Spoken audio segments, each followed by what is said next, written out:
G'day, hi, it's Coach Mike again, here again with Coach Monique from Smash Performance Academy to demonstrate some stretches.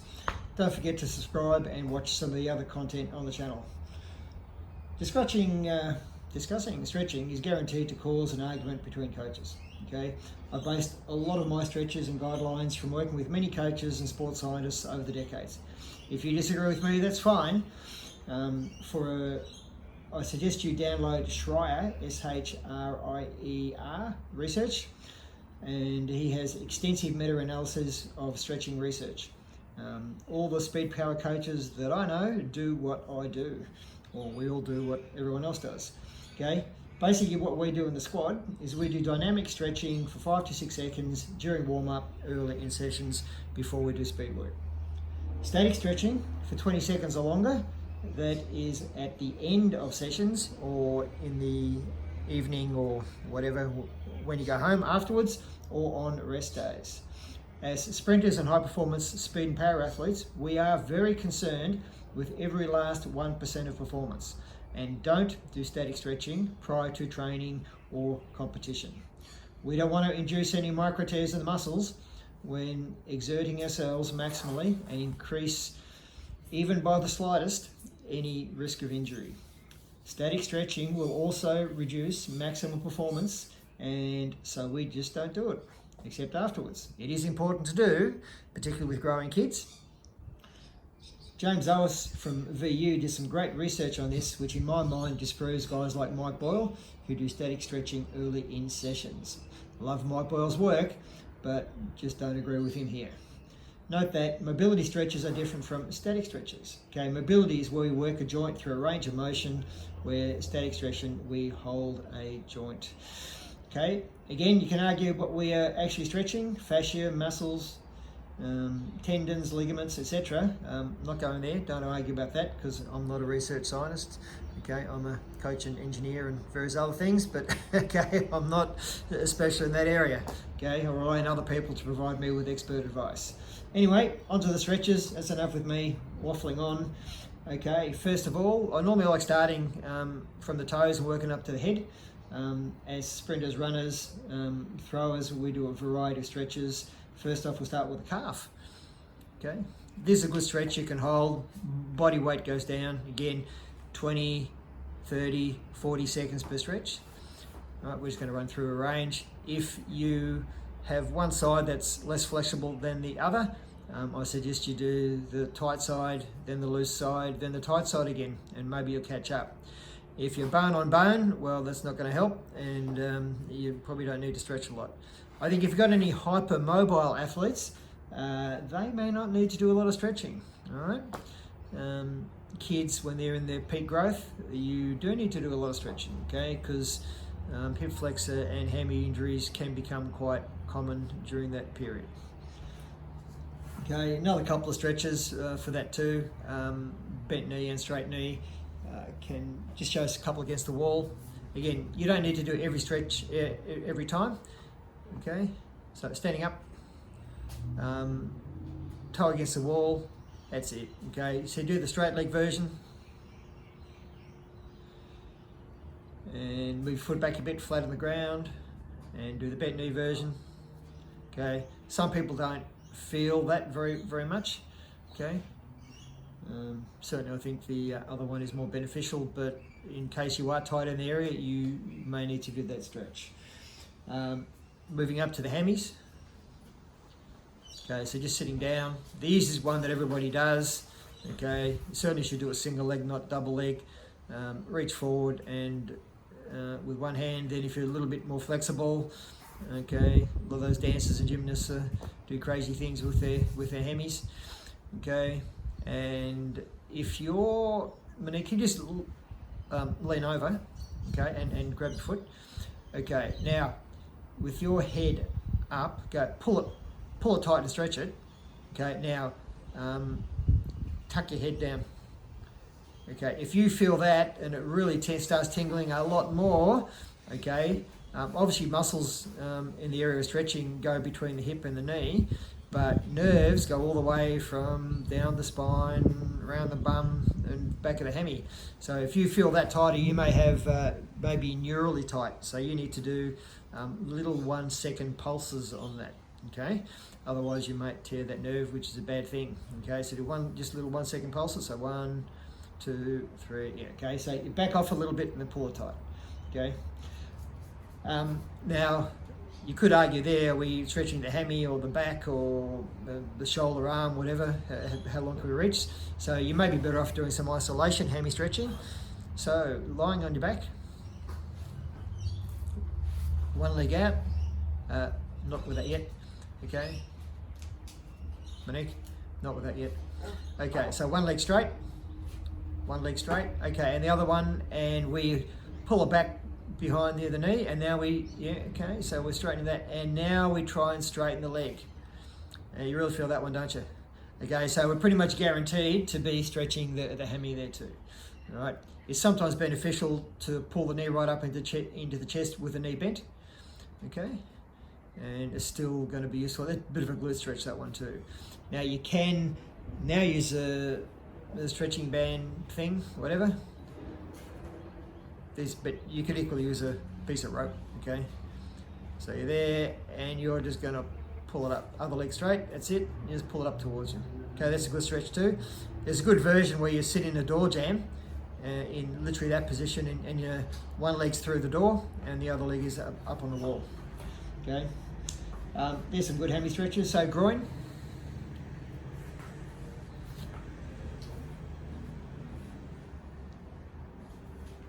Okay, so pull your heels in. You can put your hands on your ankles and push down. You can grab your toes and try and touch your head to your toes. Don't know why, but a lot of my sprinters can't do that one. Okay, if we've got dancers and gymnasts, they're that head flat to the ground. Another couple of good ones there. Okay. Is half kneeling with your leg out to the side. Okay, yep, and just pushing out to the side is good. Obviously do both sides. And the frog stretch, which really, okay, yep, so frog stretch, knees wide, feet flanged out, lean forward a bit. Yeah, lean forward a little bit and push back, and you really feel that. That's a good one to get bone on bone, that one. Okay. That one's pretty exciting. Okay, so there's some groin stretches. Hip flexor. Okay, so half kneeling. All right, and you want to keep the shin vertical. Monique's got a good spread there. You want to keep a good posture too. You don't want to round off a little bit. And there's some other variations there, turn them into 3D, where you reach up, twist across your leg, hands down, etc. But if you just want to stretch your hip flexors, okay, that's fine. There are some hurdler versions, which we won't get into because Monique's not a hurdler. I might show you them some other times. Quad can actually be quite hard to stretch, so just stand up. Okay, and so you can like lift one leg up and grab the top of your foot and pull it in, and the aim is here to pull it back a little bit without losing balance. Need to hold onto a string. Monique's got quite good flexibility there. The easier version is when you're lying down on your side. Okay, let's just lie down your side. Okay, one leg straight and the other, and just pull back basically. Okay, but I think by far the best quad stretch is the half kneeling one, and you may need to support a chair or a pole or wall, whatever, where one leg is forward, okay, and you grab that, and you really feel that, and that's a combined hip flexor and quad stretch. That's a really good quad stretch. Okay, you may not feel a lot of quad stretching in any other stretch, but guaranteed you're going to feel that one. Glutes. Okay, figure 4. Okay, so yep. So you can pull back, that will stretch your glute. Again, do it both sides. And now do the sitting one where the leg's over. Leg up on the other side of the leg. one leg straight, other leg, sole of the foot down. That's the one. Okay, that's a good. Yeah. You can tell we didn't do a lot of practice on this one. A lot of run throughs. Okay, couple of good glute stretches, and some of the hammy ones can be glute stretches as well.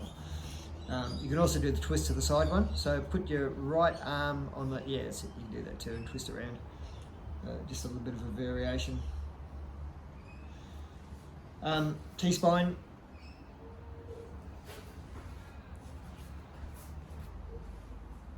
Okay, so bird dog. I think T-spine is better just to do mobility, but you can do one and then do the other. Okay. So yeah, we're stretching, but we're not holding it. We just want to work through the range of motion of the vertebrae in the thoracic spine. You can do the seal one from standing too. Best to lock the hips when you're doing the T-spine, otherwise the whole body twists. Can do a seated version with a broomstick. We've demonstrated that as well. So shoulder mobility, can just do scapular protraction and retraction. You can do that from push up or just even standing there. Okay, again, not so much a stretch because you don't need to stretch your scapula. We're just moving it through a range of motion to make sure there's no stiction or other stuff blocking up. Shoulder mobility is important, and particularly for throwers, javelin, baseball, cricket, all that sort of stuff. Okay, so we're going to do an external 90-90 stretch on a pole. So we're rotating, do that, yeah, that's better, yep. Okay, so we're rotating the arm back from the shoulder. So my neck's going to pivot around to her left. That's it, okay. Again, don't force it. The shoulder capsule's a little bit delicate, and we don't want to do crazy stuff with it. Always do both sides. So 90-90. In a doorway, you can add a sort of bit of a pec stretch, and in the doorway, TRX enables you to do that too. Might show some TRX stretches on another time. Arm over. Okay. All right. This is good for Olympic lifting, and also the one where you hold it over like that is good too. Some physios told me a long time ago, and I tend to agree with them, we don't need to stretch the posterior deltoids, so we never do that stretch. Okay, promoting rounding back and bad posture and all that stuff, and stretching something that we probably don't need to stretch. A little bit of neck mobility, I think that's important too.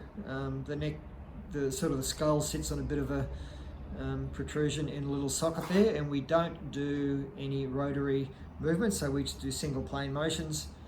Okay, to the left and to the right. Again, slow, we don't do it fast. And turn to the left. So we're working all three planes. And up and down. Can do the wrist. Good for Olympic lifting. Maybe give you a little bit more range of motion on shot put as well. And the floor version. Okay, pretty intense. You'll feel that in your forearms and wrist, basically telling you your body was not meant to stretch this way. But we do, because we need to in some cases. Okay, so start at the ankles, so ankle stretches, then we do some calf, a couple of rows of that. Hammies are very important. Groin, don't do so much TFL. I think if I ever get an athlete screened at a physio or podiatrist or something, and they say they do some TFL stretches, well, they're going to give them some stretches. I normally don't do that, but I think in distance runners that can sometimes be a problem, but pretty rare in my experience. When we do testing, we actually do stretching, and I get a podiatrist and a physio along, and they do all sorts of isolation stretching and timeless tests and other things, and sort of out of my field, that's what I've got clinicians and experts to do that for me, and I speak to them regularly and they advise me and stuff. So anyway, there's a range of drills, stretching. Thank you for watching, and enjoy the next videos.